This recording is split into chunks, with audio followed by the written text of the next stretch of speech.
This is the host of the Simpsons Did It podcast, here to talk to you about Anchor. If you haven't heard about Anchor, it's the easiest way to make a podcast.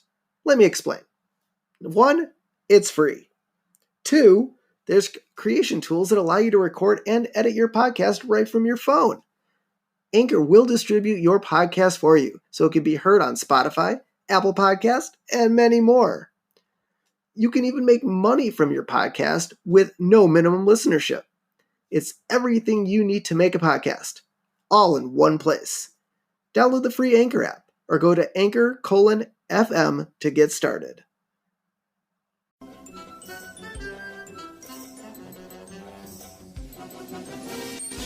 Howdy, folks. It's that time again for another episode of The Simpsons Did It. I'm your host, Steven Skolansky. And I'm your co-host, Robert Skolansky. And do you know what episode this is? It is the unlucky number 13. This is the episode where we tank because it is unlucky. Also, it is the final episode in season 1 of The Simpsons. Now, when we started with episode 1, you mentioned to us something about this particular episode. I did. So, as was it? We're on week 13, so 3 months ago now when we started this.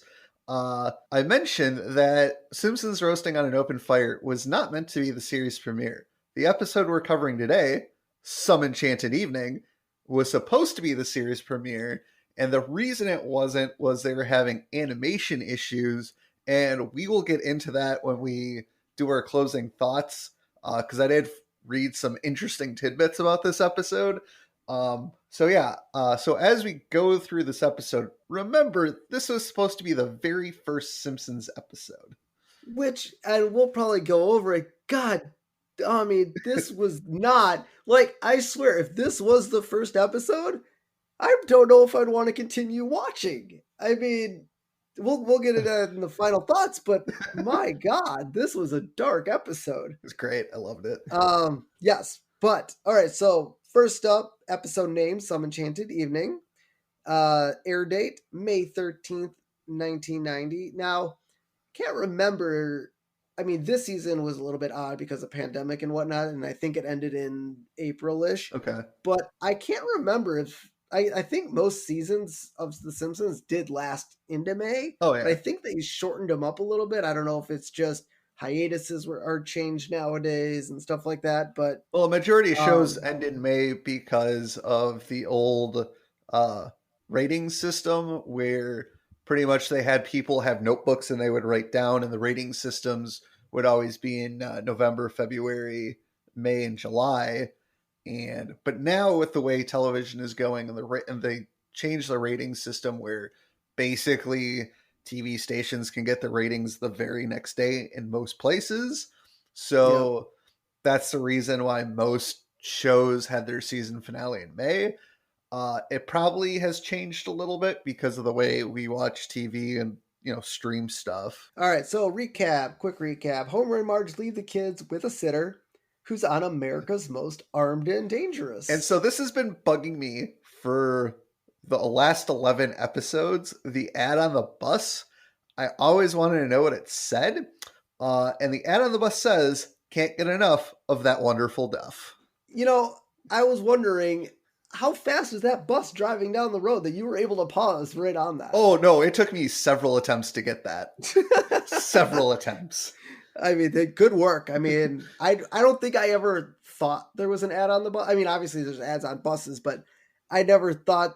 It's kind of like when Marge scans Maggie at the grocery, or the guy scans Maggie in the barcode. By the way, the day that we record this episode, I happened to watch a video on The Simpsons, and it was season 8, and the guy who did the video actually paused it when Maggie gets scanned, and it was actually a price and not the episode production number and all that, like they said in a Simpsons episode that was season 14? Yeah, somewhere around there. So clearly they lied to us. Perfect. So the couch gag. Yeah, we're gonna end. Oh wait, I'm sorry. You skipped chalkboard. Chalkboard gag. I will not yell fire in a crowded classroom. Fun fact: now that's illegal. Well, I don't know if it's necessarily illegal in a crowded classroom. It's definitely illegal in a crowded movie theater and shopping center and stuff like Well, that. keyword there is crowded. So in this instance, it would be illegal. Oh, Bart. I guess he just wanted to get out of class that day. Probably. All right, couch gag. We ended on. Now, it's really funny. Now, the couch gag is Simpsons sit on the couch and nothing happens. Now, funny thing about that is this has happened, I believe, one other time throughout the season. Now, I think it would have been really awesome if throughout the entire first season, someone falls off the couch. And then in the last episode of season 1, Nobody falls they off? all, nobody falls off. I think that would have been a good closing. Now, Yeah. granted, you would have had to repeat like at least 2 to 3 times for some of them because there's only 5 family members and 13 episodes. Correct. But I think the way this ended. Well, don't forget it the would've been Christmas kind of a the Christmas episode didn't have a couch gag. Right. And if this was supposed to be the first aired episode, I could see them all sitting on the couch for the very first episode and then popping later on. Okay. Yeah. So that makes a little more sense now. Yeah. All right. So we're going to get into the episode here. So family's eating breakfast. Now tell me if I'm wrong, but it looked like Bart dumped an entire sugar bowl into his cereal bowl. I must have looked up like for a second because I missed that. But, the food on the table outside of the donut didn't really look like food. Like food. And then it also looked like the milk container had a holder with a handle. So it looked like one of those square or rectangular milk containers. Man, how did I miss that detail? But it looked like it was in a sleeve. It was when Homer was reaching for it to grab. It was literally the only shot on the screen. Oh, I don't know. I missed that detail. I didn't think though. Maybe those exist because grabbing a square container with no hand. It's kind of like those orange juice, square containers. But you can still grab those. Those don't have handles. Yeah. And maybe the Simpsons, or maybe it's a 3-finger thing. It's harder to grab a square container with 3 fingers. But yeah, messy. And then Marge is, it's funny. Like during this scene, Marge just looked completely out of it. Like, why am I in this family? Yeah. What am I doing here? There's people not even paying attention to me. I put this plate of food up, on the table. Kids are fighting over the last donut, and Homer thinks that one magically lands on his plate. It's like that magical refilling glass when you go out. So it's the magical donut that appears for Homer. Exactly. For Homer, anyway. But obviously the kids are running late for school. Homer's running late for work. Homer doesn't even kiss Marge goodbye. She's like, "You're my husband." Granted, I've been married in about a week. It'll be 10 years. And we don't necessarily kiss every time we walk out the door. We say goodbye, say I love yous, but we don't really kiss. But Marge, she's more of a, a romantic type. Yeah. And Homer used to be, which we'll get into. But they all leave, and Marge is just kind of sitting in the kitchen all alone. And she's like, "Oh, maybe it's just you and me today, Maggie." And then Maggie falls asleep. And then so Marge is sitting there after Maggie falls asleep, and an ad comes on the radio. What is it? WKBBL. WKBBL. For a thing about Dr. Marvin Monroe, you could call in. You could talk about your problems. I love the fact that they're like, "Yeah, call in now," and then she just sits there, and they're like, "No, really, call in now." Like they're talking to her. So she calls Dr. Marvin Monroe. The number, by the way, unlike his previous episode, which was 555 hugs, the number for this was 555 pain. Yes. So yeah, obviously Marge is upset. But at the plant, Homer's like, "Ooh, I love this stuff. Turn it up." And then they introduce Marge. Yep. And I'm like, how many people are named Marge? Well, it's funny because all the people at the plant understand that it's Marge Simpson, but Homer doesn't get it because they're all laughing at him. Then I love how Marge calls her husband Pedro. Like, oh, we don't use real names here. I mean, Pedro. Pedro. Where did she get Pedro I from? wonder if that was an ad lib by the actress. Or if that was written in. I don't know. That was just hilarious. Okay, there is one thing I did not put in our notes today, but I do have to mention it because it's really funny. So if you watch the nuclear power plant, kind of all the scenes around Homer and his work environment, there are power plant signs. One says warning, radioactive area. Okay. Makes sense. No smoking. Makes sense. No eating. Yeah. No foolish horseplay. I mean, yeah. Yeah, there's also a sign that says 7 days since last accident. I mean, a lot of, workplaces like a Yeah. nuclear power plant would have that. And here's the best one. In case of meltdown, break glass. Glass is already broken. Thank you for looking at that, because I was not looking. There was one scene that we'll get into in a little bit where I was looking in the background because it drove me crazy. But yeah, I noticed a couple signs, but like, they're just, normal nuclear power Normal plant signs, yes. But I didn't see in case of meltdown, break glass, and the glass is already broken. It's already broken. So Homer's obviously still failing at his job. Yeah. Well, okay. So he's actually so since this would have been the first episode, He was not a supervisor. Like no, he wasn't a supervisor. He was like a safety inspector. He was actually working on the plant floor, working with nuclear waste, and actually doing whatever he did prior to that. Yeah. So we go back to the radio show, and there's screener cards for Dr. Marvin Monroe, the guy answering it, where he's like, save it for the doctor. Line 1 is Marge, and we learn she's 34 years old. Which now, okay, in that episode where she gets the bowling ball, they said she turned 34. She turned 34, but if this was the first episode, it would have happened before her birthday. Correct. So was that birthday episode technically before this? Or again, they don't age. I mean, Homer had a birthday. I don't know if he actually moved up a year, but so every year she turns 34. That's okay. So this is the trend. We just learned the cycle of the Simpsons. Since they don't age, Marge just every year when she has a birthday, she turns 34. Now I don't know, but were there other episodes? I don't remember, but were there other episodes where like Bart and Lisa had birthdays?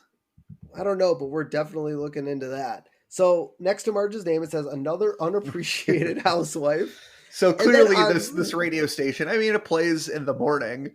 And so, I mean, this was early 90s. So I have to imagine not a lot of women were professionals quite yet. A lot of stay-at-home moms. So like, I feel like that's his demographic, like stay-at-home moms who are in an unhappy marriage or just calling in complaining about their husbands.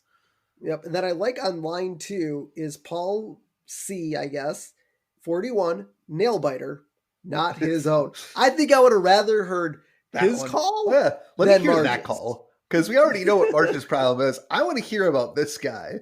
Who's letting this guy bite their nails? I mean, there are answers. Really, I need answers to this guy. Yep. All right. So we get our first of 2 Moe's Tavern prank calls. Oh my god. And this is like classic. I like this one more than the second one. Yes. So Bart's like, hello, is Al there? Al? Yeah, Al. Last name, Kaholic? Phone call for Al. Alcoholic. Is there an alcoholic here? I mean, Moe just...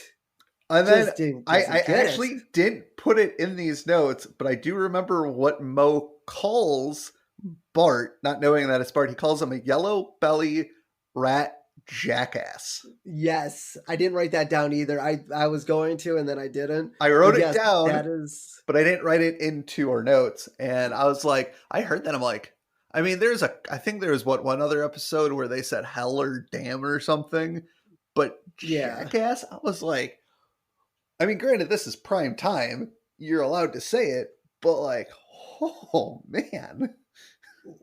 I mean, like I said at the top, man, this is an episode for like an episode 1 where, I just they toed the line. I'm pretty sure episode. If our parents watched this episode with us, they would probably not have allowed us to watch another episode.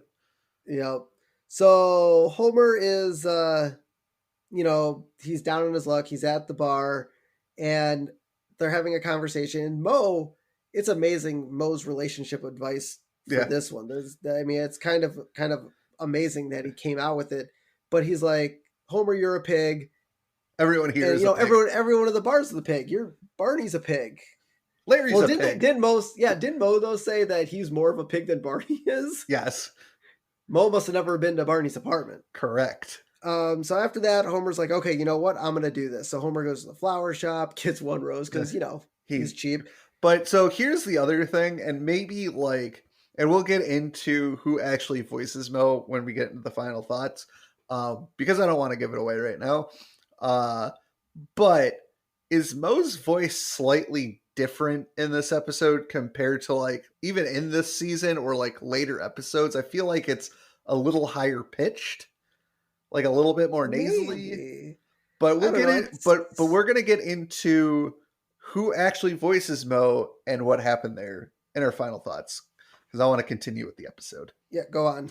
So as you mentioned, Homer goes to the flower shop. He gets one rose.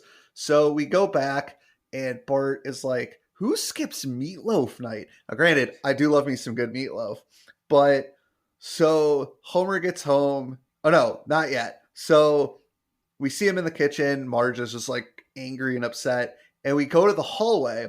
And this scene, I had to rewatch this scene like 5, 6 times because of that stupid clock behind her.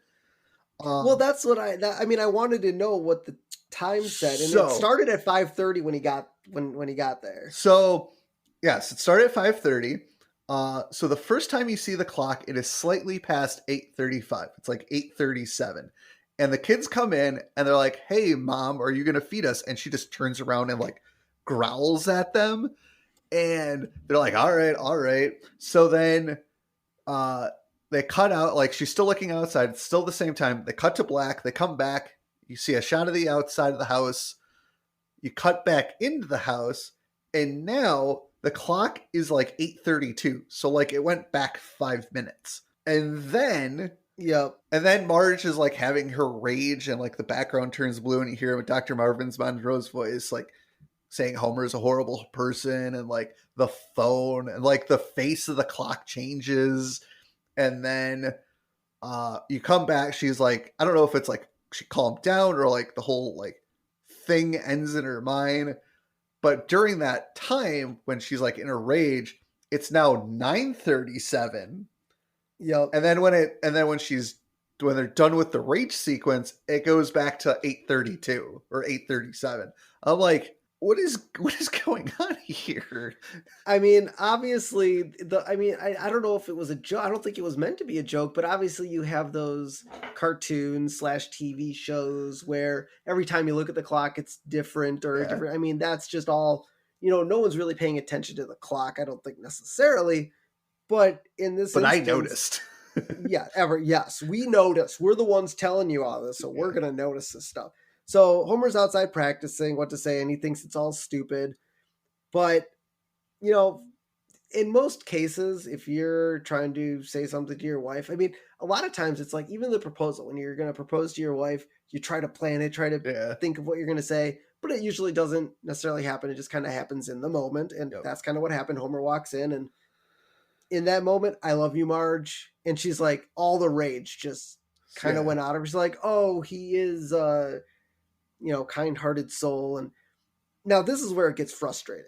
So Marge has her candy, Marge has her rose. They're sitting on the couch. I swear I thought it was going to be the next day. It is. Like I thought. Well, I don't. I think there might have been like a cut issue on like the animation because I feel like so I know what you're alluding to. So the next scene is we get the second Moe's prank phone call in one episode. Bart is like, and Bart's like, yeah, but Bart's like, let's have some pre-dinner entertainment. Like, so it's the next night. That's what I'm thinking. But why would Marge still? It's just weird. Like, why would Marge still have the candy and roses? I think there is an. And again, this episode had animation issues to begin with, so maybe it stems from one of those animation issues. Yeah. So you're going off the fact that it is the next. Yeah, I think it's the next night. So anyway, so Mo calls Mo. Bart calls Mo, and he goes, "Is Oliver there?" And Mo goes, "Who?" "Oliver Closeoff." "Hold on, I'll check." "Oliver Closeoff. Call for Oliver Closeoff." And like, I like it, but I like the alcoholic one so much better. It's just it fits more into the bar type. Like, I mean, there's other ones, and I wish the writers would have come up with that a little bit more of a crisp all of her clothes off Yeah. line instead of just a call for, because obviously like Mo's like, is there an alcoholic here? I mean, that Yeah. makes sense. And I So know like the IP Freely one is it's really funny. It's like the line that's delivered yeah. has that reference too. Now I'm going to just drop this right here and we'll get back to it at the end for final thoughts. But Fox had an issue with this episode. And the reason I'm dropping it here is to make you guys think. I'm not going to tell you what they thought the issue was, but I'm going to tell you they had an issue with this episode. So anyways, so now, Homer and Marge are, going out for a nice evening, romantic evening, so they need a babysitter for the kids. So they call the Rubber Baby Buggy Bumper babysitting service. Say that 5 times fast. I know. I think that was the point. I think the owner just wanted to make the receptionist angry. And so Marge calls first, and she's like, "Oh yeah, this is Marge Simpson." They're like, "Simpsons?" Click. And then on the wall, all the Simpsons, Bart, Lisa, and Maggie. Now I can see Bart's photo up there, But Lisa and Maggie, I can't see Lisa or Maggie being like crazy. Yeah. But I like how their pictures are there. Like if I call, this is so and so Smith. Yeah. And I turn around, oh, I don't know who the Smiths are. You know what I mean? Yeah. Like, I mean, I guess it's a small town, quote unquote, Yeah. for Springfield, so they know. Oh, Simpsons. There's only one Simpsons family that lives in Springfield. So speaking of which, Homer calls back saying, "This is Samson." And they're like, "Oh, the Simpsons are horrible people." And Homer's like, "No, I said Samsons. We're their next door neighbors. They're just a misunderstood and overrated family." And I think that was kind of another meta joke. Now, granted, this is the first season, but remember they had the shorts on what was it? The Al Jean? Not Al Jean. What was the show that they had the shorts on? That Tracy Ullman. Tracy Ullman. So I'm wondering if that was a joke based off the Tracy Ullman shorts because maybe because they got popular and they decided to make a show based around these characters, and I wonder if that was just a joke to say, oh yeah, they're just misunderstood and overrated. Yep. So one thing in the Rubber Baby Buggy Bumper babysitting service room. Their wall features a dog barking at a burning house. I saw you wrote that in notes. So what? I don't know why who painted that picture. A crazed person. I mean, that's just hilarious. All right, so Homer's getting ready for the evening. By the way, according to Marge, he dances like an angel. He does. Oh yeah, he's a good dancer. So in the bathroom, Homer shaves. Now, I don't think this is the only time he shaves. Oh no, it's not. I think there's in this season. I think it's the first time he shaves, but there's other episodes where he shaves. And I do like how he's like clean shaven, like you can. Oh my god, that was really weird, by the way. Yeah, right. I mean, it's like any guy who shaves, like you look like a different person. Yep, but Homer's clean shaven look lasts exactly 7 seconds. Did you really time that out? Yes. You paused. Oh my god. It pops right back onto his face. Oh my god. So they're all getting ready, and the babysitter shows up, Miss Bots. And you asked what babysitter brings 2 suitcases for an overnight or at all. Now, granted, I never babysat overnight. I don't remember if you ever did. I don't think you did either. No, I mean, most people always came back. Yeah. I mean, it was late. Like sometimes I babysat, they came back at like 11:30 at night. But like, I feel like if you're babysitting, like I would assume for like a really ritzy family and you're staying for a few days, you might bring 1 suitcase. Now, obviously, she had a different motive for bringing these 2 suitcases, which we will get into very shortly here. But I don't think a real babysitter, if they're just spending an evening at the place, would bring anything. Now, maybe a backpack with a change of clothes, but like I could, like the only thing I could potentially see needing 2 suitcases for is if like they're bringing like games over and maybe like other random stuff, maybe some food. You normally, like anytime I babysat, the people I babysat for had food for me. So, I mean, if I were the Simpsons, I would find that very suspicious. Yeah. Oh yeah. I mean, I think most families, like if I ever left Elliot with a babysitter and they brought over 2 suitcases, I'd be kind of like, why do you need those? Can you just leave them in your car maybe? You don't need to bring them in the house. I I don't mean, know. It's kind of crazy to not like, I could understand if myself or our parents came to visit and you and the wife were going out of town and one of us were babysitting and we were staying for like 2 weeks. Yeah, I might need 2 suitcases. Probably yeah. not, but maybe. But an evening job, you don't need suitcases.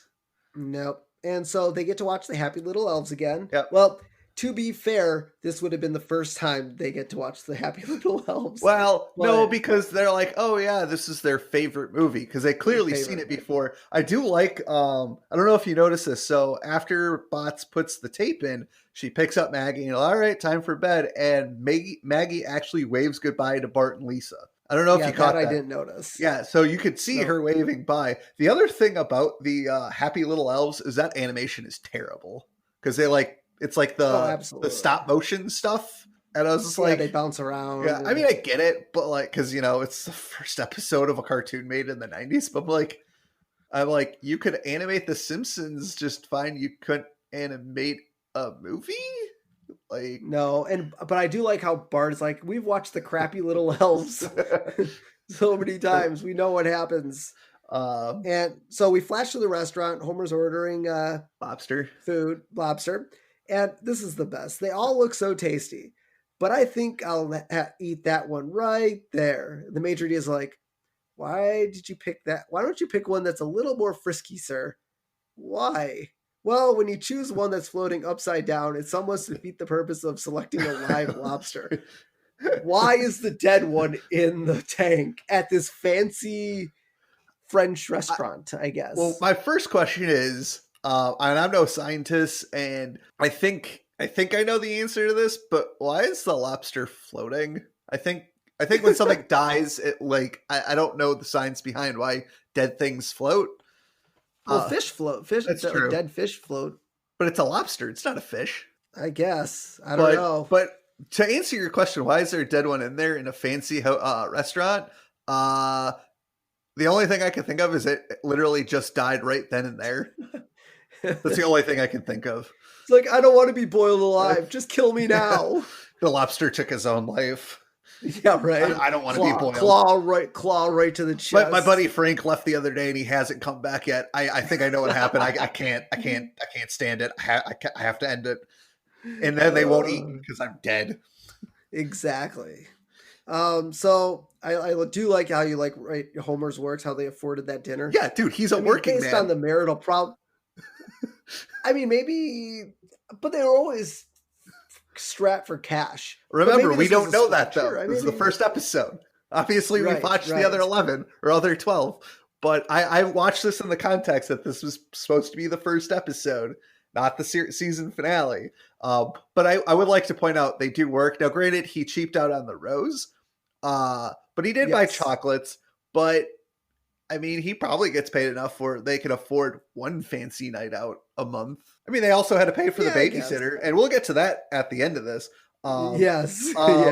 But maybe they save. I mean, again, it's supposed to be the first episode. We don't know anything about them at this point. Obviously, we do because it's the season finale, which kind of, and I'll save this for the final thoughts. Bugs me a little bit, but I'll get to that in the final thoughts. And as Marge mentioned when they were getting ready for the date that Homer dances like an angel, and in fact, we see that Homer is a pretty good dancer. Yep. Yeah. No, he seems to rock out pretty good. The band that is playing is called the Larry Davis Experience. I'm not sure why. I couldn't find the answer to why they decided to go with that band name. Also, you don't know Larry, that you couldn't find anything who Larry Davis was or anything. Maybe he's a writer or something, or a friend of Brooks or somebody. But when they're dancing, I can't remember if it was Homer or Marge, but they one of them mentioned that this was definitely not like their first date because they had a chaperone. Now, was that considered the prom episode as their first date? Was there a chaperone there? I don't remember. Well, technically proms have chaperones. That's true. So maybe. That's Because the only thing I could think of out of that is their prom technically would have been their first real date. I mean, we'll have to put a pin in it. Yep, let's put a pin in that one and come back to you. So back at the house, Bart's sick of the happy little elves, so he's like, okay, we're gonna watch America's Most Armed and Dangerous. And I do like how Bart's like, don't worry, when the graphic, bloody murdering happens, I'll have you cover your eyes. Also, and this is another instance like the cue cards at the beginning of the episode. So they turn it on and they're like, if you have any information on the cue ball killer, and I'm like, I want to know about this guy. Does he kill people with cue balls? How does he kill people with cue balls? Does he have a tattoo of a cue ball on his arm? Does he bury him in cue balls? I need these answers. I know. I want to know more about the cue. I mean, Babysitter Bandit. Yeah, it kind of has. It has a bearing on the episode we're watching right now. But let's go back. Just rewind a little bit. And let's I want to know. Also, the number for America's Most Armed and Dangerous is 1-800-YOU-SQUEAL. Yes. So Homer's driving. They're done dancing. They're off to their fancy motel. And they pass the exit, and the next exit was 34 miles away. Now, being that I've driven high. That's a half hour. Highways. I know. I've driven highways before. Now, the longest gap so I live in Minnesota and we grew up in Wisconsin. We drive back and forth. The longest gap I can personally remember between exits was maybe 12 miles. Really? I think that's the largest. Yeah. Interesting. In like once you get past like Eau Claire and all those other cities. I think the largest gap between those exits is like 12 miles. But 34 miles? I mean, they must be driving in the middle of nowhere. I've driven to Minnesota from Racine, from Madison, from Green Bay, from Wausau, which kind of is just west of Green Bay anyways, so it's the same highway. I think I've driven from like Minnesota to the Dells before. I think the longest stretch between exits that I could remember was like 3 miles. I mean, I could be wrong. I don't really pay attention to how far exits are between one another because I normally when you have to fill up gas or go to the bathroom and you just pass an exit, and then you see the next sign that says exit so far ahead, you remember that crap. See, that's the thing. I always go to the bathroom before I leave on a trip, or I hold it till I get to my destination, or if I actually have to stop for gas. The other thing is I always have a full tank when I leave for a trip. So I also wrote, I don't think time matters in this episode. Not really. I mean, 34 miles, like you said, it's going to be like a half hour and then a half hour back. So you're getting back to your hotel an hour later. Yeah. So depending on what time you started dinner, and even if you started at 5, you ate dinner, you danced, that's a good hour and a half, 2 hours. So now you're looking at 7:00. Now you're driving to your hotel, which was on the ye old off ramp in. It was the ye old off ramp in, which is what they passed. So they're going to an off ramp hotel. So let's be generous. Maybe it's a 10-minute drive from the hotel. Now you're driving an hour back. Now it's like 8:10. 8:30? Like, I mean, Marge didn't seem to care. She just wanted to curl up with Homer in the car. So, that being said, so obviously this is the point of the episode where Lisa and Bart are looking at the TV and they're kind of enthralled by the whole Babysitter Bandit thing. Yep. Lisa makes a phone call to the You Squeal line and the line is busy. How many people are calling this? I mean, obviously the Babysitter Bandit's at their house. The cue ball killer, okay, who knows where he is right now, but at that exact moment, the line's busy. And it seemed like Lisa was just having issues getting through to them. Yeah, so apparently, I didn't write this in the notes, but when the Babysitter Bandit chases Bart, it's reminiscent of like a 1970s movie. I have it pulled up. The name of the movie is... 1 second, drum roll, please. The Night of the Hunter. Yeah. Okay. Yeah, that's where they never saw it. No, it's I'm sorry, not a 70s movie. 1955. It's a American thriller film. So take that for what it's worth. Simpsons are cutting deep on that one, yeah. I guess. So Maggie. So Bart and Lisa get tied up. Lisa wants to make the most of it, so yeah, let's just enjoy I love how some happy little I love elves. how Bart is just banging his head against the couch because he can't He's take it. He can't take it. Nope. So next up, we see Maggie getting out of her crib. Dude. Apparently, she has a pull-up bar. Dude, she Now, can. most kids have a mobile or something above her. Now, I want to know how old Maggie is again. I was just because about to ask that. My son couldn't start jumping, like actually using his feet to jump until maybe like just before he turned 2. And he Like, started right talking around at what, before- like a year? Yeah, oh yeah. Like even before that. So she can jump, she can walk downstairs with the help of the railing, and she can untie rope. Like I don't know many 1-year-olds or even 2-year-olds or possibly even 3-year-olds who could like untie rope because their hands are tiny. Fair, yep. So we took Elliot out of his crib at about 2, so he didn't have bars on his crib at 2, so he could just kind of walk out if he really wanted to. But Maggie still at a all barred crib. I mean, so she's going to be a gymnast. Yes. I don't know if we'll ever get to Maggie's future. I think there's a couple episodes where you actually see Maggie growing up, and I don't even think she talks in those episodes either. No, but I could see gymnasts in her future. Yeah. So Maggie, gets out of her crib, goes past the babysitter bandit stealing from The Simpsons, and gets distracted by TV. And who among us doesn't get distracted by TV? Oh, my brother and sister are tied up on the couch, but happy little elves are on. She loves it. I mean, they watch it all the time. And so she sees it like, oh, happy little elves. But then the tape ends and Lisa's like, oh, you want to watch again? You want to watch it again? Come untie me. And so they pull a pretty good trick on the babysitter bandit. Maggie crawls by the door. She's like, oh, she escaped. Oh, well, I guess it's time to tie you up. So she goes to the closet, and Bart takes Maggie's pacifier and starts using it up above the door with a baseball bat, and whack. Yep. Down goes the babysitter. I think Lisa put that together. I know you wrote smart kids, but we know Bart is dumb. Maggie's a baby. I'm pretty sure that was Lisa's idea. Yeah, you're right. Okay, fine. We'll give that one to Lisa. So this is kind of funny. So Homer had a pretty good night. I mean, Marge in her little lingerie thing, and dude, he passed out. Like, he was primed. And so Marge is, calls the house, and nobody answers. So going back a little bit. So when they get to the hotel, Marge mentions to Homer not to hit her head when crossing the threshold, and Homer says after 11 years it still gets brought up. So they've been married for 11 years. So in a future episode we learn Homer's age. We know Marge is 34, and I'm not going to mention Homer's age yet because we'll mention it when it gets brought up. I think it's season 2, maybe season 3. So Marge has been married since she was 23 years old. I mean, it's not. I mean, there's a lot of people who get married that young. I'm not saying it's bad or anything. I'm just saying they've been possibly married for 11 years.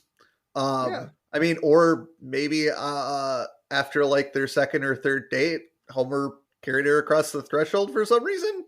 But normally you only do that when you get married. So I'm going to go with they've been married for 11 years. Yep. So we'll keep an eye out. Obviously there's the wedding episode and stuff like that. So we'll keep an eye out for that. But yeah, I like how Homer says, well, my work here is done when they want to head back to the house, which is, I mean, he's cocky, man. He did what he needed to do to save his marriage this time around. Yeah. So the kids get out of the house after hog tying the babysitter, and they call the hotline a second time, and they get through. And Bart asks Lisa to ask them if there's a reward. Now, normally when you watch America's Most Wanted or like cop shows, or like if people are looking for information, they usually give a monetary value. It's usually between like, I don't know, $100 to, I've seen like hundreds of thousands of dollars. But in this instance, Lisa asks the hotline lady what kind of reward they get. And they go, well, if she's convicted, you get t-shirts. Yeah. Well, if she's convicted. If she's convicted. So like, who the babysitter bandit is. you have her dead to rights. Like, they're gonna arrest her, they're gonna take her to trial, but you're saying there's a chance she won't get convicted, and then you won't get T-shirts. Like, Right. how does that work? That's crazy. So Homer comes home, which he apparently good thing he took the right exit this time. Yes. Homer lets Mrs. Botts go, and Homer pays her triple her pay. I love how she's Because, like, "Can I give you a piece of advice? Look out for the boy." He's like, "I know." Yeah, I know. He's like, I mean, come on. I got it. I mean, Bart's picture for sure would be up in a babysitting service as well, but he should obviously know already that Bart is trouble. Yes. And so the news shows up, and Homer's like, I can't believe I had to let the babysitter go. And like the little guy's like, are you saying that you let the notorious babysitter bandit go? Well, it was a struggle. And then underneath him says local boob. Homer Simpson, local boob. And then in bed, Homer's like, I'm just not that bright. Yeah. So I do like Marge's final words for the episode. I mean, I did think it was kind of fitting. He's like, the way I see it, you raise 3 children who can knock out and hog tie a perfect stranger. You must be doing something right. And she's not wrong. I mean, they recognized a threat. They, were able to take care of it, get out, call the police. Well, they called the hotline, which they probably called the police, and then the news crew showed up. I mean, Lisa should have been smarter. Lisa should have been smarter to call the police if the hotline is busy. But don't forget, the babysitter bandit interrupted her while she was trying to make the phone call. Yeah. She did get through, but she did get through, though. Because she's like... Yes, the final time, yeah. So, I mean, they're doing something right with the kids. So that is Some Enchanted Evening. All right. Well, one final thing I got on the episode. The number of times Maggie falls down in the episode, 19. Like, did you rewatch the episode and just count, or? No, I actually looked that one up because I kept seeing her fall down all the time. Gotcha. Like every time she's on the screen, plop, falls down. Yeah. 19 times. She is. Clumsy, but she can walk down a flight of stairs, no problem. Oh, yeah. But she did have the hand railing. See, my kid doesn't even use the hand railing. But he doesn't fall down the stairs, does he? Only one time. Yeah, well, there you go. Not too bad. No. All right. She did, but she did, when she got down to the bottom steps, she did fall on her face. She did, yes. So, all right. So, final thoughts on the episode. So, before we get in the final thoughts, I just wanted to add a couple quick notes. So, at the top and throughout the episode, we've mentioned that this episode had animation errors. So, the first time that they watched this episode, the executive producer, James L. Brooks... Don't say it, though. Don't say the whole thing. I won't. Keep it family friendly. Yes. He was like, upon first seeing the animation, his first reaction was, this is crap. That's not the word he used. That's the word I'm using to keep it family friendly. Like, he hated it. So apparently an argument ensued between Brooks and the head of the animation studio, and the head of the animation studio claimed the animation was fine. The writing needed to be better. I mean, the animation in the majority of the episode was. And the other thing too, a lot of the animation was outsourced to, I believe, Korea, and like it was all over the place. And like, but you still like, you look at the other 12 episodes, the animation was fine for the most part. But like the fact that like, now I get it, you're trying to protect your animation studio, but like, to like claim that your writing sucked because the animation sucked, that really, there's no correlation there. The writing can be crap and the animation can be crap, or the writing can be good, the animation can be like, just because the writing is crap doesn't mean the animation needs to be crap. Yeah. Also, I had mentioned earlier that Moe's voice sounded weird. So in this episode, he was originally voiced by Christopher Collins. And then Hank Azaria got a guest spot on the credits. But they dubbed over Christopher Collins with Hank Azaria after he came up with his version of Moe. So apparently they liked Hank a little better. And they did, because he's still on the show. And he's great. He's a great voice actor. Yep. All right. So what's this last one? This Moe's Tavern plays. Oh, there's 2 more left, and then we'll get in the final thoughts. So Moe's Tavern plays the song "The Man That Got Away" from the 1954 remake of A Star Is Born. Was that on like the jukebox or? I mean, we only had one scene at Moe's. I'm assuming. So you just heard the song, and I guess I didn't even. Well, I looked it up. I looked this up. But you recognized the song playing in the background. No, I've never seen A Star Is Born. Any of them. It's like three. No, I'm saying. But where did you see the movie? On his TV? No, it was a song that was playing overhead. They were playing a song. Okay, so you heard the song. I didn't hear the song. I was just looking up stuff for the episode. This is just something I came across. I didn't hear the song. Oh, okay. I just thought it was weird that you'd be looking up what song something was if you did hear a song. No. And then, so I brought this up early. Fox wanted to censor the line, "the blue thing with the things," because they thought it was too sexual. Like, I mean, I would have said if you would have been like the lingerie number that was blue and with the you know what I mean? But the blue thing with the things could have been the blue thing, and yet, but you're okay with Bart prank calling Moe, asking for an alcoholic and all of her clothes off. You're fine with that. Yep. But the line, "the blue thing with the things," that could mean a number. Yes, in the context of that scene, obviously we know what he's talking about, but like, as a kid, I would have had no clue what he was talking about. Yeah, and maybe kids and again, this is in 1990, so I'm pretty sure most kids were roughly my thought process. Now, granted, I don't think I saw this episode until I was like 7 or 8, but even then. But you have to imagine, most animated anything, like from Disney to DreamWorks to anything, there's kids are seeing it and laughing. Adults are laughing at the adult jokes that are in it. Exactly. It's just, but Fox is going to Fox. Well, not anymore because they're now owned by Disney. So I enjoyed this episode. I agree with you at the top of the episode that if this had been the first one, I probably wouldn't have kept watching. If this has been the first episode I had seen, because it is, rather dark. They're talking about crime.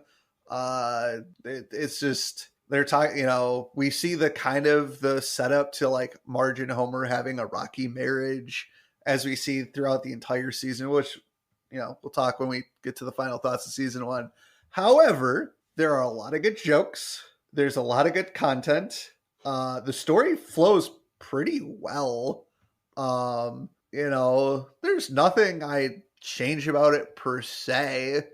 Was it the best episode in the season? By far, no. That would have been Krusty Gets Busted. But it was good. I will give it a 4.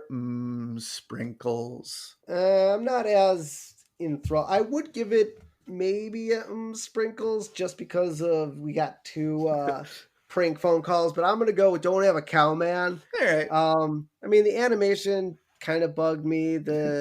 Just the time flow through the episode kind of bugged me. It just didn't seem to have the Simpson-ish feel to it. Aside, I mean the jokes and stuff were there, but it just didn't have. And for a season finale, to put this as your season finale. Okay, but here's the question: would you rather have had this as the series premiere or the season finale?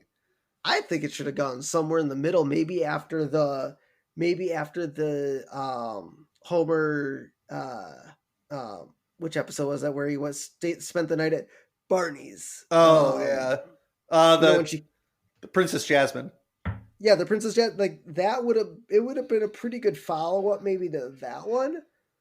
But in the but that's not the question, though. That's not the question. Yeah, I don't either end of the spectrum. It's not good. I mean, you can't. I mean. Marge closing out, I think the only thing that really saved it as a season finale really was Marge's kind of closing line. It kind of closed out the show. And if this, if I were actually watching this live right now, all right, I could see this being a season finale. Would it be my first choice for a season finale? No. But to be perfectly honest, I think my season finale choice would have been Simpsons roasting on an open fire. Well, yeah, they get the dog. You end on a happy note. But the problem is that's a Christmas episode, so it's got to air around Christmas. You can't put that in May. Yeah, you can't really put that in May, but it would have been a good season finale. Yes. Would this particular episode been good for a series premiere? No, I agree. It just the dark humor and the darkness of the episode. I agree. It probably should have been in the middle, but it was still a good episode. I enjoyed it. So final thoughts on the season as a whole. I mean, really, I might have to give it a 3. Don't have a cowman. I mean, there's just it for a show that, as you see, grows into this really awesome comedy. Yeah, I mean, a little bit of drama.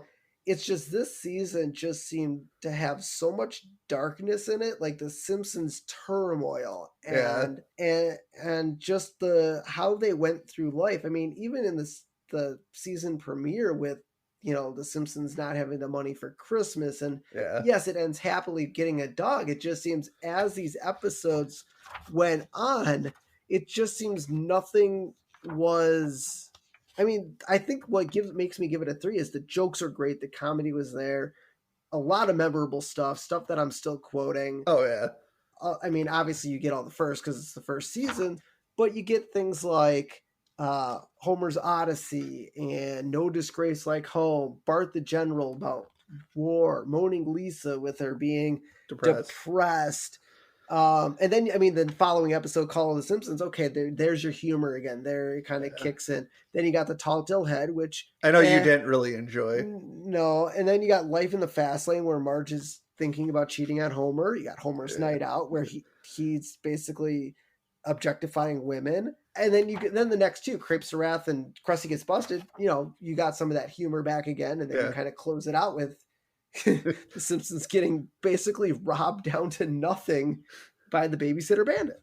Yeah, I mean, it's very hard for me to pick a grade. I'm going to, um, but there were some very good episodes. Krusty Gets Busted. I did like the Bigfoot one. I did enjoy this one. But there was also a few I didn't enjoy. Uh, I think Life in the Fast Lane when Marge was going to cheat. I didn't like that episode. For the most part, I enjoyed most of the episodes. I kind of viewed it through the lens as, all right, I'm going to watch this as I'm watching it for the first time. Um, and obviously there is some bias because I've seen season one half a dozen times. But I tried to look at it with fresh eyes. Um, I think I'm going to have to agree with you. I think I'm going to have to go with a 3 with Don't Have a Cowman. Yeah, some of the jokes are memorable. Some of the episodes are very memorable. But overall, I can kind of agree that it doesn't have necessarily the Simpsons feel to it. I will say, I'm not going to complain too much about animation because it's 1990. And it's the first season. It's So the first season. It's late 80s, early 90s. It's the first season. Um, I think the writing was pretty good for most of the episodes. I know a lot of things I hear when you get to like season 14 through like now is like I've talked to people who watch Simpsons and they'll be like, "Oh, I didn't really like the first 10 seasons because the animation was not good." I'm like, "Well, of course it's not going to be good. It's the 90s. They haven't perfected it yet." and it was all hand drawn. It wasn't Yeah, digital yet. it wasn't digital. So if you're one of those people out there, I'm sorry to say this, but you're wrong. It's true. Yeah, of course the animation's going to be crap. It's 1990. What did you expect? Freaking CGI. Sorry, going on a little rant. But no, I agree. It was a very good season. I enjoyed it. I hope all of our listeners have enjoyed our first 13 episodes so far. I know we're not done with the podcast yet, but I do want to. We both really appreciate everybody who listens, everybody who comments. We look at that. We want to, obviously make as much improvement as we possibly can. So keep commenting, keep listening, and so let's end the episode how we always do with the character profile. All right, we got Lucille Botts, which is voiced by Penny Marshall, who directed A League of Their Own. I had to look this up because I was like, I wonder who voices her. And apparently she's based on a real person who babysat Groening. Wow. So Groening had a babysitter rob them blind? I don't know. By the way, you didn't put her real name in there. Her real name is Lucille Batsukowski, which is not spelled at all how you would think it would be. Yeah, that was my fault. I was going to mention it, but yeah, I didn't write it in the in there. Clearly Polish name, but like I spelled it out, and then I'm like, I'm gonna pause where they like show her name to get the spelling right, and I'm like, wow, that's not even close to what I wrote. Yep. So she's known as the babysitter bandit. She carries a lot of luggage, so just keep in mind the next time you see a babysitter come to your house with a lot of luggage, You're probably there to rob you. Be wary. She was hired from the Rubber Baby Buggy Bumper babysitting service. I just like saying that, so I just wanted to make sure you guys knew that. The most revealing physical characteristic is her pronounced overbite, which a lot of Simpsons characters do have a decent size overbite. Well, I think that's partly the style of drawing. Yeah. I think it just makes it easier to see them talk, but I could be wrong. So her turn-ons are gaining access to homes by posing as a babysitter, tying up and gagging family members before robbing them blind, and pickled beets. Yep. But now we didn't mention this, and we don't have to go on a tangent for this, but those jars looked completely empty. They did. I expected, but maybe it's beet juice. But she says pickled beets, so there should be. Well, it's kind of like Homer has pickled eggs at the bar, but there's eggs in there. Yeah. Maybe that was part of the animation issues that Brooks had with the animation. How do you draw a beet? I don't know what a beet looks like. Why did we even choose beets? But anyway, that's a topic for another day. All right, so her turnoffs: being profiled on America's Most Armed and Dangerous, and children who give her guff, and possessions that lack value. Boy, did she hate The Simpsons. The Simpsons, man, they have just toys and kids stuff and what did you expect? They're middle rich. class, middle lower class, just basic stuff in their home. I mean, I don't know why. I mean, to be fair, we don't know what clientele the Rubby Baby Buggy Bumper service actually tailors to, but Homer and Marge had it in their Rolodex. Yeah, so they went with it. Yeah. So yeah, that's Lucille Bots for you, Batsukowski. Sorry, Lucille Batsukowski for you fine folks out there. I'd ask you to try to spell her last name, but you'd probably get it wrong by the fourth letter. Maybe. Unless you actually looked up at the, where I wrote it in, but that's cheating. It is. So we got season 2 coming up next week for you guys. No hiatus. I know between season 1 and season 2 in the real life was October 11th, 1990. We're not going to send you on a 5-month what's going to happen next. We're going to come back next week and give that to you. We are here every week. Every week. And also Mondays at 7 p.m. Central Standard Time on the Cuyahoga Valley Radio Network. So make sure you check us out there in reruns. As always, you can hear us on Apple, Google, Spotify, iHeartRadio, and all the major platforms. Pandora. And we did Pandora. So check us out wherever you get your podcasts. You can find us on Facebook and Instagram. Facebook is just a page, The Simpsons Did It.